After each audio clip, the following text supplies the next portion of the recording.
አሰላሙ አለይኩም። ሐጅ በዘመናት መካከል የተሰኘው ፕሮግራማችን እንደቀጠለ ነው። ሐጅና ትራንስፖርትን ማንሳት ደግሞ ይኖርብናል። ሐጅ የጉዞና አካላዊ ጥንካሬ የሚፈልጉ የኢባዳ ተግባራት የሚከናወኑበት ነው። ጉዞ በዘመን ውስጥ እየተሻሻለ መጥቷል።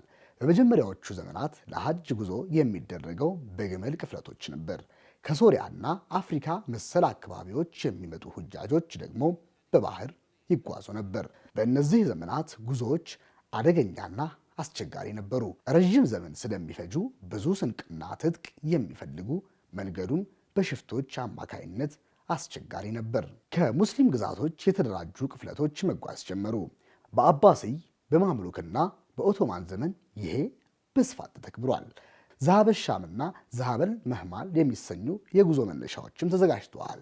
ዛሀበሻም ከሶሪያና ከአካባቢው ላይ የሚመጡ ዛሀበል መህማል ደግሞ ከግብፅ ላይ የሚመጡ ነበር። የመህማል የተጌጡ የግመል ቅፍለቶችም ይወሳል። ቀድመን እንዳወራ ነው እንደየዘመኑ ወደ ሐጅ ለመሄድ የትራንስፖርት አማራጮች የተለያዩ ነበሩ።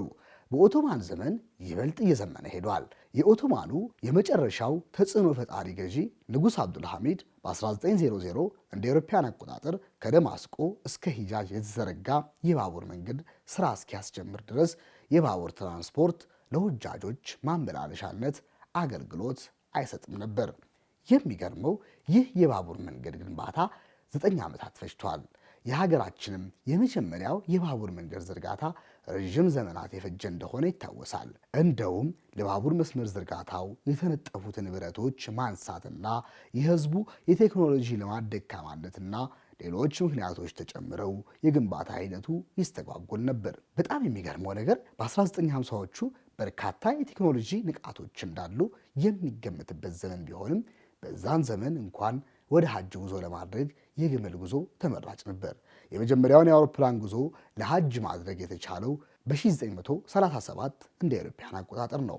በእርግጥ የሳዑዲ መንግስት ከሚስር የአየር መንገድ ጋር የነበረ በ1936 እንደ አውሮፓውያን አቆጣጠር ስምምነቱን የተፈራረመው። ከ13 እስከ 20ኛው ክፍለ ዘመን ድረስ የተለያዩ ሱልጣኖች ሁጃጆችን ወደ ሐጅ የመላክ ዋስትናና የበላይነትና የጉዞ አማራጮችን በበላይነት ያስተዳድሩ ነበር ይባላል። ከሁለተኛው የዓለም ጦርነት በኋላ በ1946 እና 48 እንደ አውሮፓውያን አቆጣጠር ሳዑዲ አረቢያ 2 የትራንስፖርት ድርጅቶችን መሰረተች። ከዚህ በኋላ የትራንስፖርት አማራጮች እየዘመኑና እየሰፉ መሄዳቸው እውን ሆነ።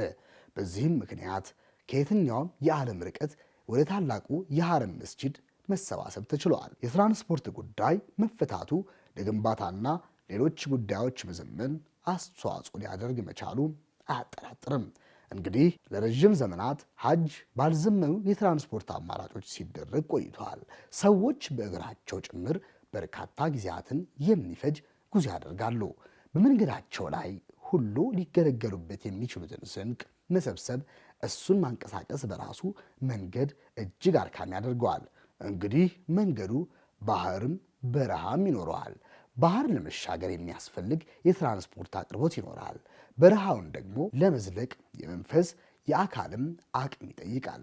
አሁን የገንዘብ አቅም ላለው ሰው ይሄ የተቃለለበት ጊዜ ነው። የአየር ትራንስፖርት እጅግ እየዘመነ መጥቷል። ያም ሆኖ ግን የሐጅን ትውስታ ለየት ባለ መንገድ እንዲታወስ ለማድረግ በተለያዩ ጊዜያት የተለያዩ ሰዎች በሞተር ሳይክል፣ በሳይክልና በእግር ጭምር የሐጅ ጉዞ ሲያደርጉ ተለምዷል። ድርጊቱ አንድም ጀብዱ አንድም ደግሞ በየመንገዱ ላይ የሐጅን ዋጋና የሚገባውን መስዋዕትነት ማሳያ ምልክት ይሆናል። ስለተከታተላችሁኝ አመሰግናለሁ።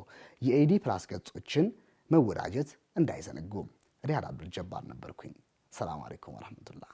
ኢነል ሐምደ ወንዕመተ ለከ ወልሙልክ ላ ሸሪከ ለክ لبيك اللهم لبيك لبيك لا شريك لك لبيك إن الحمد والنعمة لك والملك لا شريك لك